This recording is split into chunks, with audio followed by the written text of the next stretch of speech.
And we're back with Tom Farrow and Kelly Zhang. Tom Farrow spends his time raising a tortoise and writing code. One half of the Sunshine Committee, where he makes bespoke digital baubles. Ooh, that's cool. And Kelly Zhang is a senior applications dev at K-On Interactive by day and a hobby artist by night. The other half of the Sunshine Committee. Hi, Kelly. Hi, Tom Wave. Hello. So we don't mistake Brian and Raul for the two of you. Brian and Raul have created Experimental Cinema, and I'm going to turn it over to you to talk about what exactly that is. I'm assuming it's the dev team. Oh, go ahead. Sorry, you can go.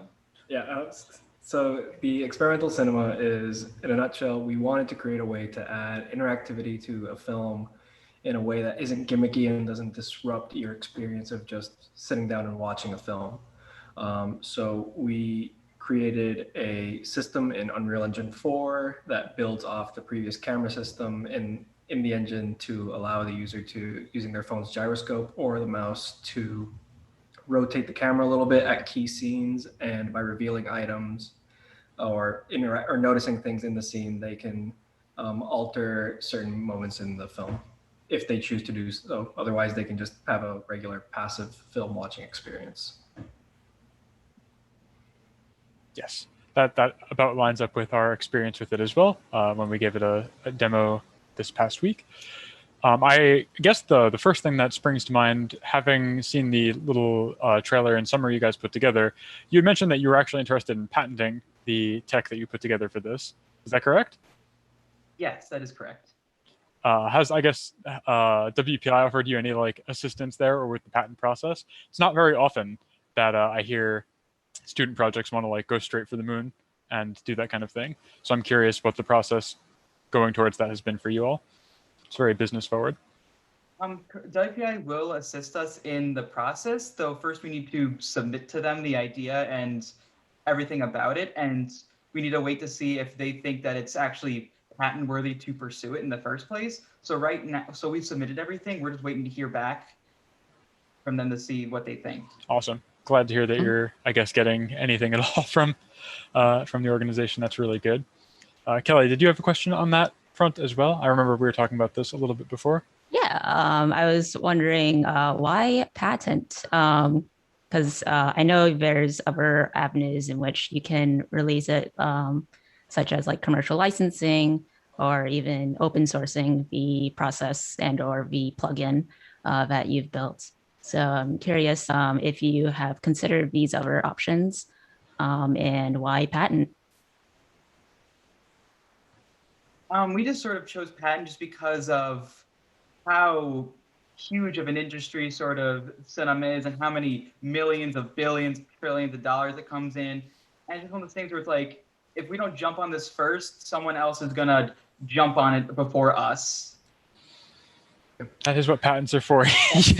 Yeah.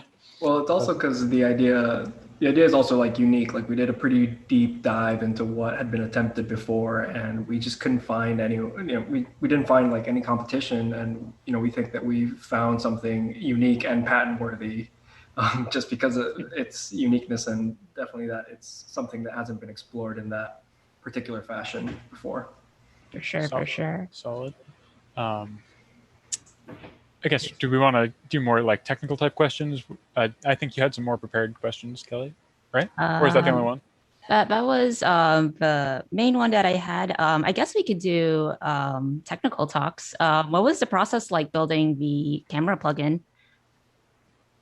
So I was the programmer on the project. So the way I set it up is using Unreal's a camera rig rail system, which essentially lets you define paths that you want cameras to move along, and it's meant for sort of big sweeping shots in cutscenes. But I was able to make it so that you could essentially use Unreal's pre-existing tools to draw the path you want, and then instead of using it for that sort of sweeping shot, when it's taken over, it'll instead look for player input to start moving. On top of that, I was also to add a system where along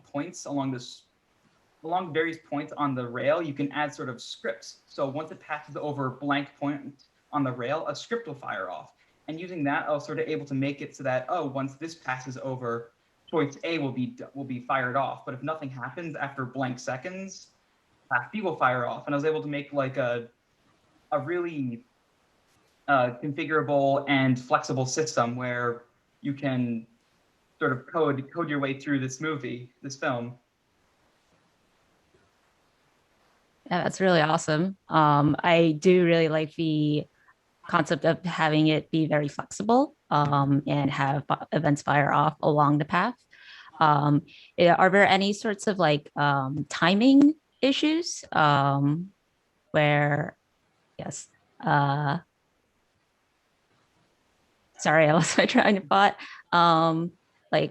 Have you ever thought of maybe have a script that would be time-based as the passive experience plays? So built in, actually, every single camera we have has a built-in timer where it has a default script it'll fire off after an input number of seconds. It varies in our film between, I think, 7 and 8 seconds per camera. So it does actually make it so that if you want to just watch the film as a regular experience and you don't want to interact with it, the film will progress naturally without anything. So you have the option of having this interactive experience or just a natural film, a traditional film. Very cool. I guess from a less technical side, looking at the team roster on the info sheet that we were given, there's a couple more individuals that are on your team that aren't here today, it seems like. Is that correct? Yes. So I guess in the scheme of MQP is maybe not the biggest team, but certainly bigger than the next team that we're going to talk to, who's, I believe, a solo dev. So my question would be, how do you feel having been a distributed team across this process, especially if your aim is to make something like commercially ready? Do you feel that you were inhibited by having to be distributed because of like pandemic closures and things like that? Did you find that working remotely was viable? I guess, were you guys remote? I'm assuming you were. Maybe that's not a good assumption. Yes, we were. Yeah. Cool. All right. So how'd that go for like a large team? So in my opinion, I think it went pretty well for us, considering that, especially like our artist, Nicola Goldman, like she didn't have access to like the computers on campus, but she was still able to put together some very impressive art assets with the amount of time that we had. And I think that overall it worked pretty well. Like we were able to each of us contribute our different strengths and still do that effectively despite the pandemic. And I think that honestly, the thing that really helped us get things together was that we communicated with each other frequently, and we had very clear communication, and we also had pretty clear central repositories where everything was going, and we kept each other updated on all that stuff. So yeah, I don't think the pandemic set us back much, and I think that being a big team and having all these different strengths to draw on ultimately added to the experience. I agree as well. Solid answer. What else? Kelly, do you have anything else you want to add? I don't think so. I guess now that you've built this project, I guess you're going forward with a patent. Is there anything else that you are, I guess, going forward with this project? Yeah, like, are you going to make, I guess, a more fleshed out like demo reel, so to speak, for the patent? I guess so you could market it easier or differently. Like, would you make a full-on movie, perhaps? Currently, there's nothing in the pipelines yet. We're sort of waiting to see what WPI thinks, and depending on what they say, we'll guide our next course of action with this. And we're all going to keep in touch after the fact because we know that the patent process might take much longer than we have left in the term. So Yeah, For sure. yeah. almost certainly. Cool. Well, that's really good. I wish you guys the best of luck with your, I guess, very business forward endeavors.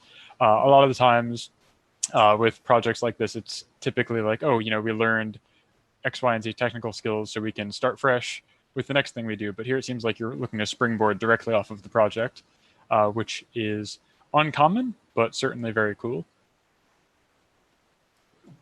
Thank Yeah. you. Yeah. Okay. So I'm back as the voice of God. Speaking directly into my right ear. So we're going to take a brief break as we shuffle people in and out. Thanks a lot, Brian and Raul. And Kelly and Tom, stick around. There's more to come. And